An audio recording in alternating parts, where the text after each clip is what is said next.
Good evening, dear students, and welcome back to Science 2.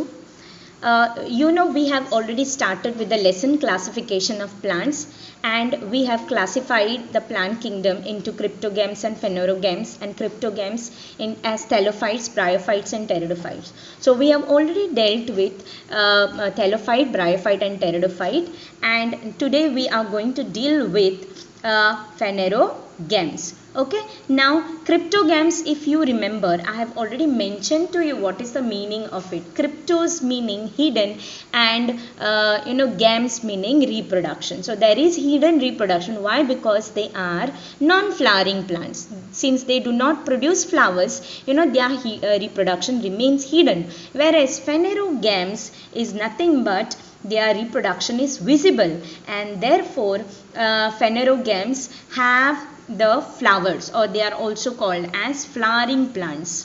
Fine. So and they have special structures for reproduction, and that is nothing but the flower. Flower is the main structure of reproduction for these plants. And since they have flower, they produce seeds, and since they produce seeds, they are called as phanerogams. So this is visible reproduction because they produce the seeds. Next, now how are the seeds? Seeds are formed after the process of reproduction. That is nothing but pollination, and then after pollination fertilization takes place, and after fertilization the seed is formed. So seed is formed after the process of reproduction.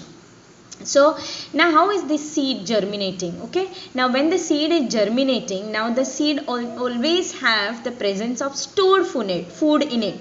So when it is germinating, that means it produces the radicle and the plumule. Okay, it is using the stored food for its initial growth of the embryo, which is there inside the seed. It is using the stored food. Fine. So this is one of the character. Next, depending upon whether the seeds are enclosed within a fruit or not, phanerogams are classified into gymnosperms and angiosperms. This I have already mentioned to you in the previous video also, that phanerogams, though they are flowering plants, the seeds may have a fruit cover, or the seeds may not have the presence of a fruit cover. So accordingly they will be called as gymnosperms, and if they have the fruit, then it will be called as angiosperms. Now let us see each one of them. What is the meaning of gymnosperm and what is the meaning of angiosperm? Fine. So first let us deal with gymnosperm. Now what does this gymnosperm stands for? Gymno means naked and sperms means seed. So gymnos, naked means it does not have, the seed does not have fruit wall around it, and therefore these seeds are called as naked seed, and naked means gymnos, the word gymnos. Fine. So that is why they are called as gymnosperms. Now how are these gymnosperms in their appearance? Okay, you will find that they are evergreen. Have you seen any time a Christmas tree? Yes, I hope so. Everybody must have seen a Christmas tree. So Christmas tree belongs to gymnosperm. Have you seen any time it's fruit? Seeds? Yes, of course. They produce seeds, but you might be not aware of it. So today I am going to make aware of it. Where is the seed, and which is the flower part of the gymnosperms? Though they do not produce colorful flowers like that of the angiosperms, they have the flowers but no fruit. They have flower and the seed without the fruit cover. So how are these? They are evergreen. If you have just try to recall that Christmas tree, you will find that it is always green. Okay, it does not become dry. That is why it is called as evergreen. Perennial, why? Because it is growing for so many years it is growing. Now there are three different types. Okay, annual, biennial and perennial. Annual means the one which lives for only 1 year. Biennial means which lives for 1 year or maybe 2 seasons. Okay, and perennial means those plants which grows for a longer period of time. So since they are perennial, they are woody in nature. Okay, their stem is very woody. So these plants are evergreen, perennial and woody. Now how are the stems? Stems will not have branches like the other mango tree. If you remember, it has branches. Whereas the if you see a gymnosperm like that of the Christmas tree, you will not find that it is having branches, or branches are getting divided. It is only one main trunk in between. the stem, and then only leaves are there on that.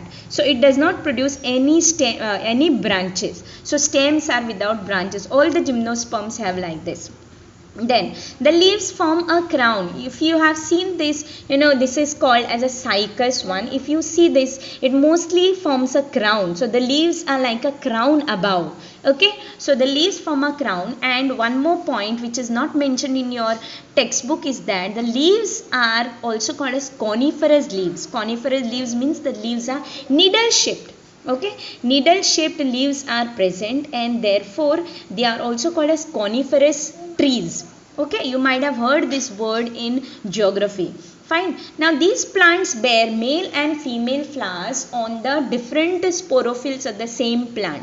Like how sometimes even angiosperms, the flowering plants also, they have male flower and female flower, and they will be different. Like papaya. Here also they have a male and female flower, but that male flower and female flower is not the same. They are different, and they are born on the same plant. They will be present on the same plant, but flowers are different. Fine. So on different sporophyll. Now sporophyll means what? Actually phyll means leaf. The spore bearing leaf is called as a sporophyll. Okay, so these flowers are present on this. Actually the flower is having a sporophyll. Okay, the single flower will have leaf like structures on which these spores are present. Fine. Next, now here you can see the flower of the gymnosperm. So this is one of the flower of the gymnosperm. You can see this is the female flower, and these small leaf like structures are actually called as the sporophyll. So here this is a flower, and if you take a section of it, you will find that it is like this, in this manner. And here are the seeds formed. Here are the seeds formed. There is no fruit, and since there is no fruit, they are called as naked, or seeds without fruit, and therefore they belong to gymnosperm. Fine.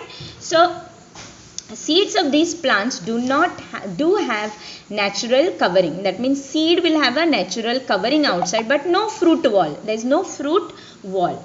So this is regarding gymnosperm. Remember, they are evergreen, perennial and woody. Stems are without branches, leaves form a crown, and each one, the leaflet of the leaf is needle shaped, and therefore they are called as coniferous leaves. And they have male and female flowers separate but on the same plant, and seeds of these plants do have natural covering but no fruit wall. Since no fruit wall, they are called as gymnosperms. So here I have placed some pictures of the gymnosperms. You can see this is called as cycas, and I hope so most of the Christian families must have seen this, because they use this for Saujao. Saujao is one of the festival wherein they tie this leaf on their head like the Jesus Christ. Okay, so this is also called as a cycas, and you can see this is called as the male flower of the cycas. Fine. Next, here you can see thuja. Thuja is also called, in Marathi it is called a mor pankhe, because the leaves of it appear like that of the morache pankh. So that is why thuja is also in Marathi it is called as morache pankh. Fine. So this is another gymnosperm. Another one I have placed here. This is called as pinus. Actually pinus is not found here. It is mostly found in the cold climate. Ooty and all, if you go, you will be finding this tree.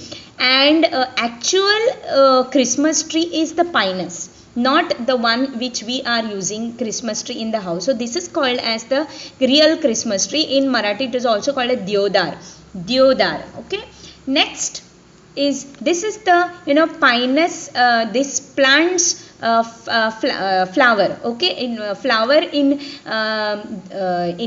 scientific term is also called as cone, because the shape of this flower is like a cone. So instead of calling it as a flower, it is also called as a cone. So it is the female flower, and this is the male flower. You can see the difference. Male flower is always smaller in size compared to that of the female flower. So this is a female flower, a female cone, and this is the male cone or the male flower. Fine. So next, is our famous one, that is a Christmas tree, what we call. It's the name of this is called as the Piscia. So this is regarding gymnosperms. I hope so you have understood about gymnosperm. In the next video I am going to talk about angiosperms in detail.